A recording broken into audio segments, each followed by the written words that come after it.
আসসালামু আলাইকুম। প্রিয় দর্শক, অন্য মঞ্চের আলাপচারিতায় আপনাদের সকলকে আমন্ত্রণ জানাচ্ছি। নমস্কার, আমি তরুণ ঘোষ। এখন ব্যাপারটা হচ্ছে, ভারতের একটাই দাবি ছিল, সেটা হচ্ছে অন্তর্ভুক্তিমূলক নির্বাচন, অংশগ্রহণ, সর্বাত্মক অংশগ্রহণ এবং অন্তর্ভুক্তিমূলক নির্বাচন। এবং সেই মতো সমস্ত দেশ কিন্তু এক সুরে গাইছিল যে অন্তর্ভুক্তিমূলক নির্বাচন করতে হবে। কিন্তু সমস্ত দেশ, সমস্ত বিশ্বকে উপেক্ষা করে ডক্টর মোহাম্মদ ইউনূস তিনি নিজের জেদ বহাল রাখার জন্য, নিজের ক্ষমতায় টিকে থাকার জন্য, কেন ক্ষমতায় টিকে থাকতে চাইছেন, মানে থাকার তার প্রসঙ্গ আসছে, তাই পরে আসছি। তিনি একটা সিলেকশন করছেন, ইলেকশন নয়, সিলেকশন। সেখানে জামাতকে তিনি নিয়ে এলে জামাতের থেকে প্রধানমন্ত্রী করে তিনি রাষ্ট্রপতি হবেন, এরকম একটা তার মনের গোপন ইচ্ছে আছে। আমি বলেছিলাম বহু আগে, দেহত্যাগ না করলে উনি পদত্যাগ করবেন না। অনেক সময় আমিও ভুলভাল বলেছি, সেই জন্য আমি ক্ষমা প্রার্থী যে ইউনূস গেল বলে। কিন্তু ইউনূস যাওয়ার পাত্র নয়। ইউনূস কিন্তু ওই চেয়ারে আমৃত্য বসে থাকার একটা ফন্দি আঁটছেন। এই যে জামাত, ধরে নিন জামাত ইলেকশনে জিতে এলো, বিএনপি কি ছাড়বে? বিএনপি ছাড়বে না। এত বছর বাদে ক্ষমতার কাছাকাছি এসে বিএনপিকে হাত থেকে ট্রফিটা ছেড়ে দেবে? আর জামাত জানে যে আমি কোনোদিনও আর এই সুবর্ণ সুযোগ পাবো না। তো এই সুবর্ণ সুযোগ যেটা আমার সামনে এসছে, সেটাকে আমায় ধরতেই হবে। ফলে দুপক্ষের মধ্যে একটা কঠিন লড়াই হবে। এই লড়াইয়ে আওয়ামী লীগের কি হবে? দেখুন, আওয়ামী লীগের হচ্ছে এক্সিস্টেন্সের প্রশ্ন। কিছু লোক তো পালিয়ে আছেন, যারা যারা আছেন তারা গ্রামাঞ্চলের মানুষ বেশি। এখন শহরে ম্যান টু ম্যান মার্কিং হয় না, করা যায় না, সম্ভব না। কিন্তু গ্রামাঞ্চলে ম্যান টু ম্যান মানে মার্কিং করে চলা হয়। ওই ফুটবলে ম্যান টু ম্যান মার্কিং যেটা আছে না, ওই ভোটের বাজারেও কিন্তু হয়। কোন বাড়ি থেকে ভোট দিতে গেল কে, কে গেল না, সব কিন্তু হিসেব করা হয়। সুতরাং তারা এক্সিস্টেন্সের জন্য হয়তো ভোট দিতে যাবেন, সম্ভবত তারা ওই গণভোটের নায়ে ভোট দেবেন, এবং যে যার এলাকা অনুযায়ী বাঁচার জন্য কেউ বিএনপি, কেউ জামাতকে ভোট দিতে পারেন। এটা আমার ধারণা। আমি ভুল হতে পারি, ঠিকও হতে পারি। এখন তাদের যা অবস্থা, আমি যদি এই অবস্থার মধ্যে পড়তাম, আমিও হয়তো সেটাই করতাম। কারণ আমার কাছে পরিবার আগে, নিজের প্রাণ আগে। যা হারিয়েছি তো হারিয়েছি, যেটুকু আছে সেটুকু তো থাক, পরে যা হবে দেখা যাবে। এখন যখন যে এই ভোটে যে হারবে, ক্ষমতার কাছাকাছি গিয়েও যে মেডেলটা পাবে না বা ট্রফিটা পাবে না, সে কিন্তু অপর পক্ষকে ছাড়বে না। অপর পক্ষকে একেবারে তুলোধনা করতে চাইবে। আমি যে আপনাদেরকে বহুদিন আগে বলেছিলাম, আমি বরাবরই বলছি, ভোট হবে না, ইলেকশন হবে না। ইলেকশন কিন্তু হচ্ছে না, সিলেকশন হচ্ছে। এটাকে বলুন সিলেকশন। তো যাই হোক, এই সিলেকশনে ইউনূস যাকে বেছে নেবেন, এখন বেছে নেওয়ার ব্যাপারেও কিন্তু অনেক কিন্তু জিজ্ঞাসা রয়েছে। আগেই উনি গিয়ে রেখে দিয়েছেন যে ফল প্রকাশে কিন্তু দেরি হতে পারে। তার মানে ইলেকশনে যে রিগিং গুলো হবে, আপনাদের ভাষায় ইঞ্জিনিয়ারিং যেগুলো হবে, সেইগুলো যদি দেখা যায় নায়ের পক্ষে যদি হয়, তাহলে পক্ষে ইউনূসের কাছে সেটা বিপদের কারণ হয়ে যাবে। ইউনূসের অবস্থা খারাপ হবে। তার কারণ আপনারা সবাই জানেন, নতুন করে ব্যাখ্যা করার কিছু নেই। আর যদি হ্যাঁ হয়, সেখানে যদি বিএনপি এবং ভোটে যদি বিএনপি জেতে, তাহলে ইউনূসের কপালে অনেক দুঃখ আছে। আর জামাতকে যদি নিয়ে আসতে পারেন কোন রকমে, তাহলে উনি সেফ। কিন্তু 180 দিনের আগে উনি ক্ষমতা ছাড়বেন না, উনি বলে দিয়েছেন। ওই জন্যই উনি জাপান সফর না কোন সফরের একটা এই করে প্ল্যান করে রেখে দিয়েছেন, কারণ উনি তো থাকবেন।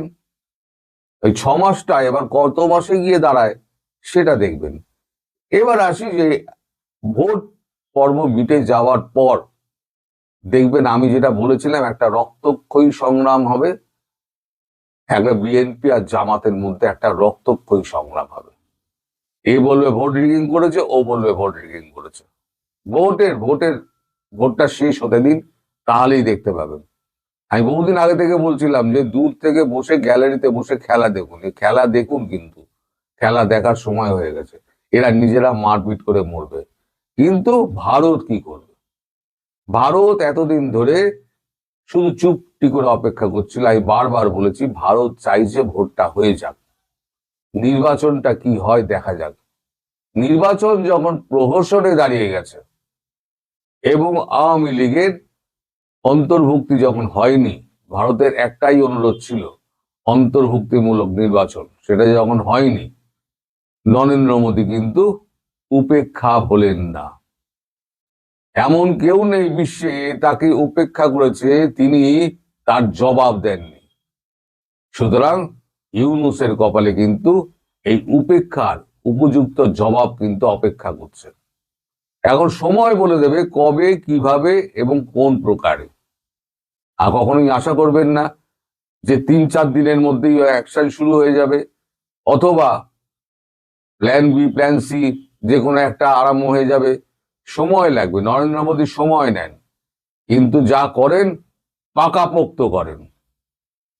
আজ 9 মাস ধরে ডোনাল্ড ট্রাম্পের সঙ্গে যুদ্ধ করে তিনি 18% নিয়ে এসছেন, যেটা এখনো নেগোসিয়েশন চলছে। আমি বরাবর বলে যাচ্ছি ওটা 12 থেকে 15% নামবে, এখনো বলছি। আমি বিশ্বাস করি নরেন্দ্র মোদী সেই জায়গায় নিয়ে আসবেন।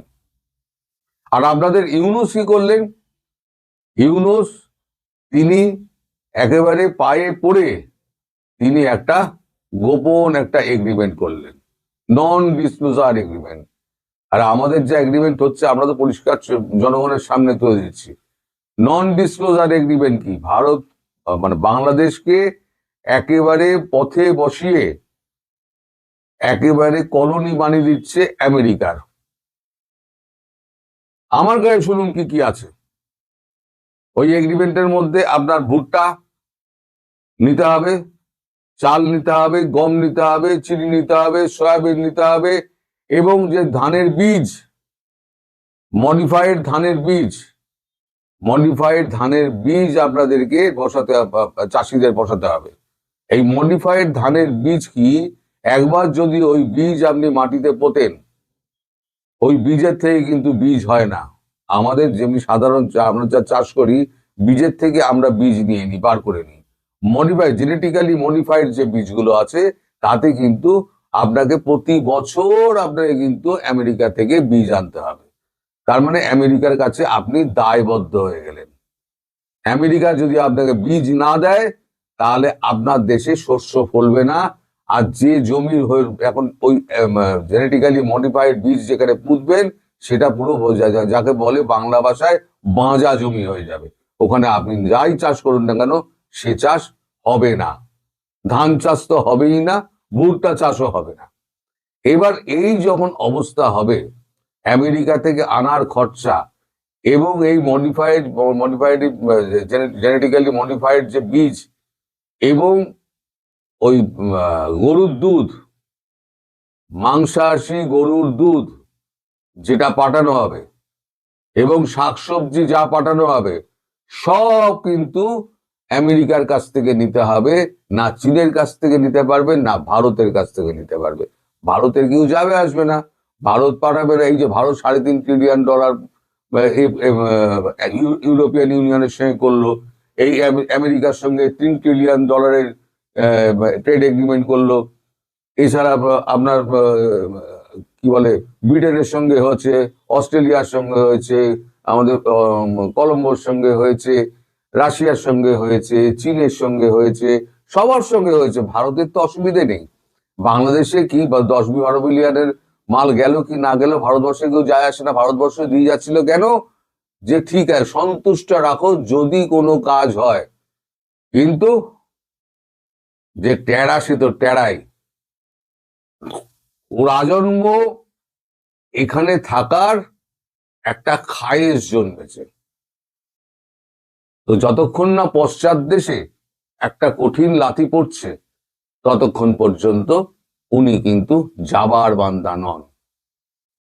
আর এই একটা নির্বাচনকে ঘিরে যখনই রক্তক্ষয়ী সংঘর্ষ হবে, আমার কথা মিলিয়ে নেবেন আজকে, সেটা 1 মাস বাদে হোক 2 মাস বাদে হোক, রক্তক্ষয়ী সংঘর্ষ যখন একটা চরম মাত্রা নেবে তখন দেখবেন ভারতের ভূমিকা। নরেন্দ্র মোদী তখন ওই দেশে ঢুকে কি তাণ্ডব করেন সেই দিন আপনারা নরেন্দ্র মোদীকে চিনবেন। আর ইউনূসের কি হাল হবে সেদিন ইউনূস দেখবে।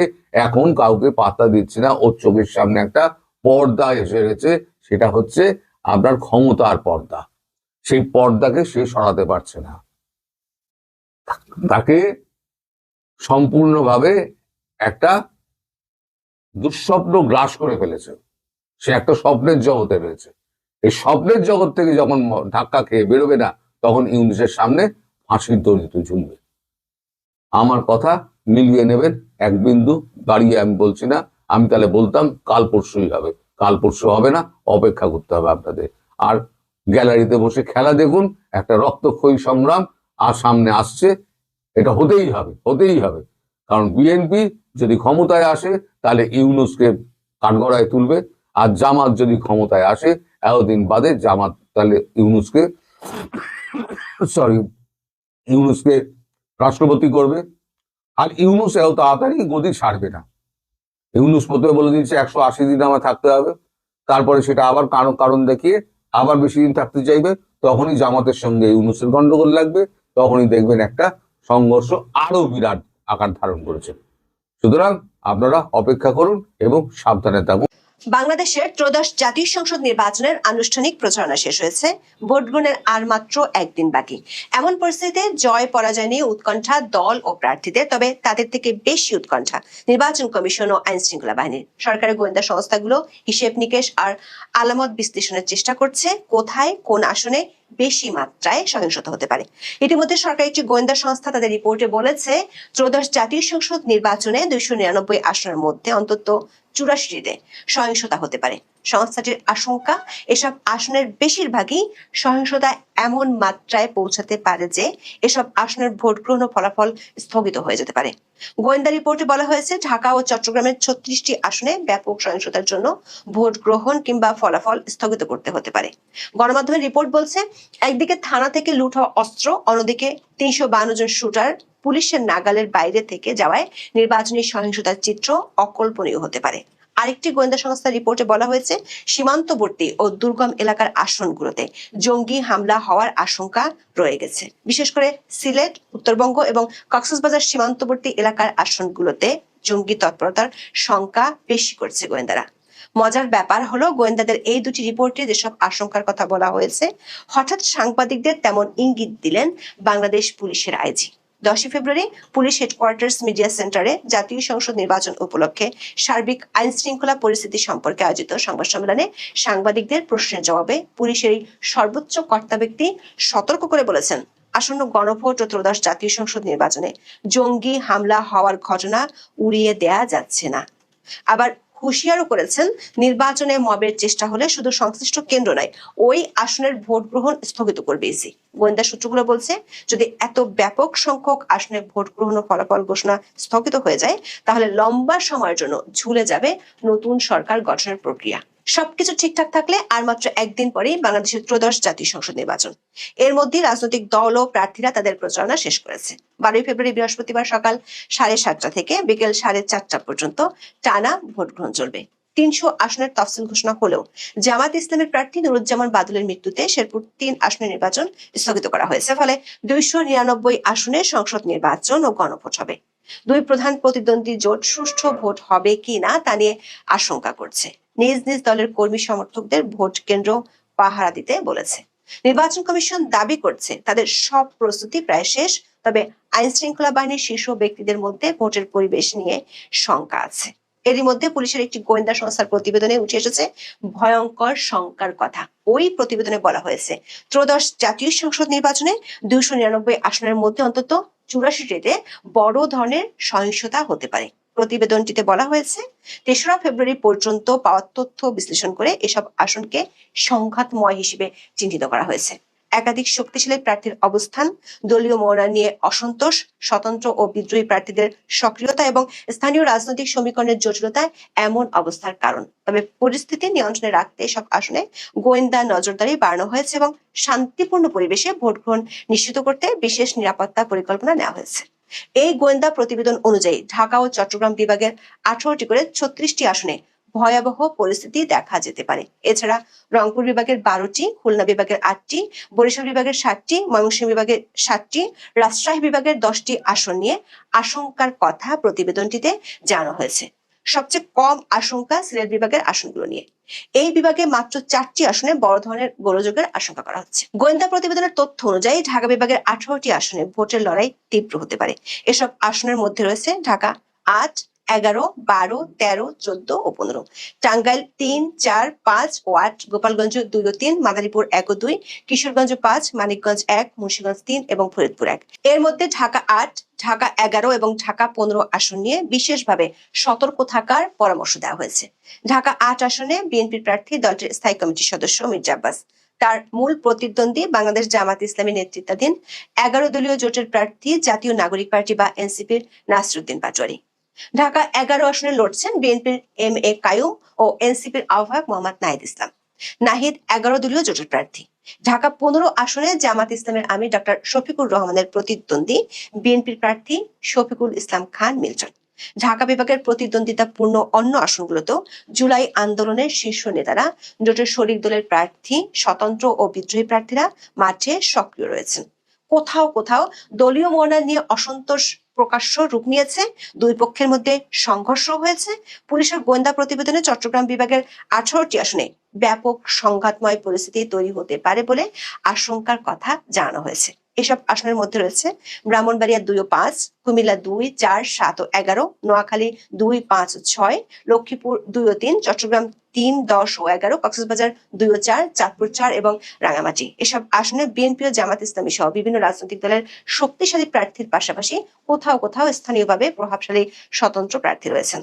প্রতিবেদনে বলা হয়েছে একাধিক রাজনৈতিক শক্তির সক্রিয়তা, দলীয় অভ্যন্তরীণ বিরোধ এবং স্থানীয় প্রভাবশালী গোষ্ঠীর অবস্থানের কারণে এসব আসনে সংঘাতময় পরিস্থিতি তৈরি হতে পারে। প্রতিবেদনে রংপুর বিভাগের 12টি আসনকে চিহ্নিত করা হয়েছে যেগুলোতে সহিংসতা হতে পারে। এগুলো হলো পঞ্চগড় 1 ও 2, দিনাজপুর 1, 2, 4, 5 ও 6, গাইবান্ধা 4 ও 5, কুড়িগ্রাম 4, নীলফামারী 2 এবং ঠাকুরগাঁও 2, রাজশাহী বিভাগের নওগাঁ 2, 3, 4, পাবনা 1, 3, 4 ও 5, রাজশাহী 4 ও 5 এবং সিরাজগঞ্জ 5 আসনেও হানাহানি হতে পারে। খুলনা বিভাগের চুয়াডাঙ্গা 1, ঝিনাইদহ 3, যশোর 1, নড়াইল 2, বাগেরহাট 4, খুলনা 5 ও 6 এবং সাতক্ষীরা 1 আসন, বরিশাল বিভাগের বরগুনা 1 ও 2, পটুয়াখালী 2, 3, 4, ভোলা 1 এবং বরিশাল 5 আসন, ময়মনসিংহ বিভাগের ময়মনসিংহ 1, 5, 6, 8 ও 10, নেত্রকোনা 3 ও শেরপুর 3 আসন এবং সিলেট বিভাগের সুনামগঞ্জ 1, 4 এবং মৌলভীবাজার 2 ও 4 আসনের পরিস্থিতি নিয়ে শঙ্কার কথা তুলে ধরা হয়েছে গোয়েন্দা প্রতিবেদনে।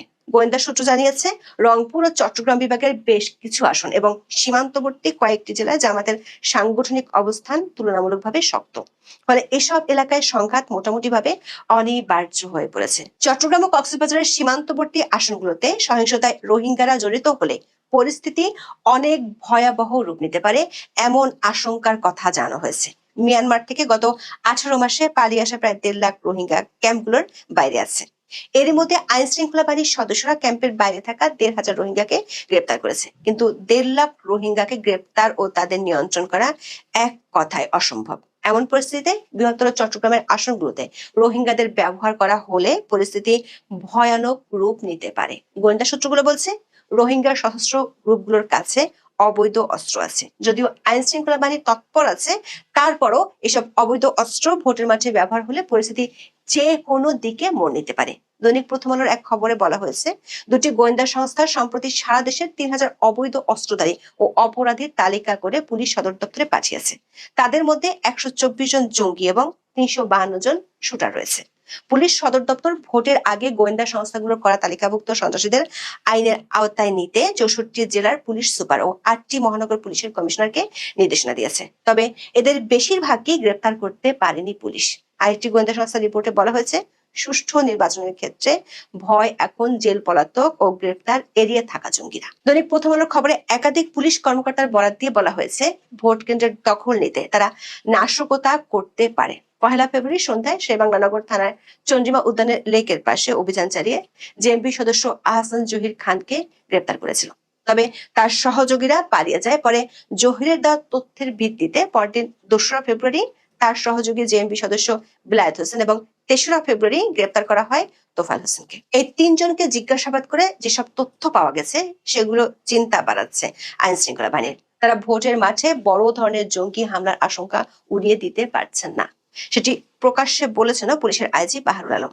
10 ফেব্রুয়ারি পুলিশ সদর দপ্তরের মিডিয়া সেন্টারে আয়োজিত এক সংবাদ সম্মেলনে আইজিপি বলেন, ত্রয়োদশ জাতীয় সংসদের নির্বাচনে প্রার্থীদের প্রচারের সময় জঙ্গি হামলার আশঙ্কা ছিল, এখনো সেই শঙ্কা উড়িয়ে দেয়া যাচ্ছে না। নির্বাচনে জঙ্গি হামলার কোনো শঙ্কা আছে কিনা জানতে চাইলে সাংবাদিকদের তিনি বলেন, পুলিশের প্রধান আশঙ্কা ছিল প্রচার বা ক্যাম্পেইনের সময় যারা ইলেকশন বিরোধী তারা মনে করে ওদের ভাষায় তথাকথিত ওয়েস্টার্ন ডেমোক্রেসি তাদের মতবাদের সাথে মেলে না, তারা ধর্মভিত্তিক মনোনয়ন চায়। আইজিপি বলেছেন, ওই গ্রুপটার এক পরিকল্পনা ছিল বিশেষ করে নির্বাচনী প্রচার অভিযানের সময় বোমা হামলার। নির্বাচন কেন্দ্রিক আইন শৃঙ্খলা বিষয়ে এই সংবাদ সম্মেলনে আইজিপি বলেন, 80 থেকে 90% কেন্দ্রে ক্লোজড সার্কিট ক্যামেরা লাগানো হয়েছে। ঝুঁকিপূর্ণ কেন্দ্রের ব্যাখ্যা দিয়ে তিনি বলেন, দুর্গম এলাকা, প্রার্থীদের অবস্থান, ভোটারদের মনোভাব, আধিপত্য এবং এসব বিষয় সহ বিভিন্ন বিষয় মাথায় রেখে এবার 8,770টি কেন্দ্র ঝুঁকিপূর্ণ হিসেবে চিহ্নিত করা হয়েছে। এছাড়া মাঝারি ঝুঁকিতে রয়েছে 16,000 কেন্দ্র। গোয়েন্দা সংস্থার দায়িত্বশীল একটি সূত্র জানিয়েছে, 84টি আসনে ব্যাপক সংঘর্ষ হতে পারে এমন শঙ্কার কথা ইতিমধ্যে সরকার, সংশ্লিষ্ট বাহিনী ও নির্বাচন কমিশনকে জানানো হয়েছে। ভোটার, প্রার্থী ও সমর্থকদের উপর হামলাই নয়, ভোট কেন্দ্র দখল এবং ব্যালট বাক্স ছিনতাইয়ের মতো ঘটনা ঘটার আশঙ্কা করা হয়েছে গোয়েন্দাদের প্রতিবেদনে। এমন পরিস্থিতি তৈরি হলে কি করা হতে পারে সে ইঙ্গিত দিয়ে রেখেছেন পুলিশের আইজি। তিনি বলেছেন, নির্বাচনে মবের চেষ্টা হলে শুধু সংশ্লিষ্ট কেন্দ্র নয়, ওই আসনের ভোট গ্রহণ স্থগিত করবে ইসি। গোয়েন্দা সূত্রগুলো বলছে, 50টির বেশি আসনে ভোট গ্রহণ স্থগিত হলে নির্বাচনী ফলাফল ও গেজেট প্রকাশ লম্বা সময়ের জন্য ঝুলে যাওয়ার আশঙ্কা আছে। কারণ নির্বাচনের কয়েকদিন পরেই রমজান, তারপর এসএসসি পরীক্ষা। রমজানে এতগুলো আসনে পুনরায় ভোট গ্রহণ করা অসম্ভব। এমন পরিস্থিতি হলে নতুন এক সংকট দেখা দিতে পারে। এখন এই পর্যন্ত আপনারা যারা সেই সময় মেচুর 2008-এ আওয়ামী লীগ যে 17 বছর থাকলো, তার প্রথমবারে তারা যখন আসলো, এর আগের প্রেক্ষাপট বাংলাদেশে এখনকার সাথে যথেষ্ট মিল ছিল। সে সময়কার আপনার আমেরিকান রাষ্ট্রদূত প্যাট্রিয়াস বিউটেনিস, তারপর মার্কিন রাষ্ট্রদূতের সাথে সাথে ব্রিটিশ রাষ্ট্রদূত আনোয়ার চৌধুরী এবং বাংলাদেশের জাতিসংঘের আবাসিক প্রতিনিধি, এই 3 জন চরম ব্যস্ত ছিলেন। তারা খুব ঘন ঘন শেখ হাসিনা, খালেদা জিয়ার সঙ্গে বৈঠক করতেন, তারা অন্যান্য স্টেক হোল্ডারদের সঙ্গে বৈঠক করতেন এবং 111 আসার পেছনে বিউটেনিস, প্যাট্রিয়াস বিউটেনিসের একটা সাংঘাতিক ভূমিকা ছিল বলে অনেকে মনে করেন। এবারে নির্বাচনে 111 আদল না, কিন্তু কিছু একটা কোথাও হচ্ছে। এটা নির্বাচন হয়ে গেলে যে শেষ হয়ে তা না, নির্বাচন পরবর্তীতে এটা প্রক্রিয়াটা চলতে থাকতে পারে। বাংলাদেশে এখন যে British high commissioner Sarah cook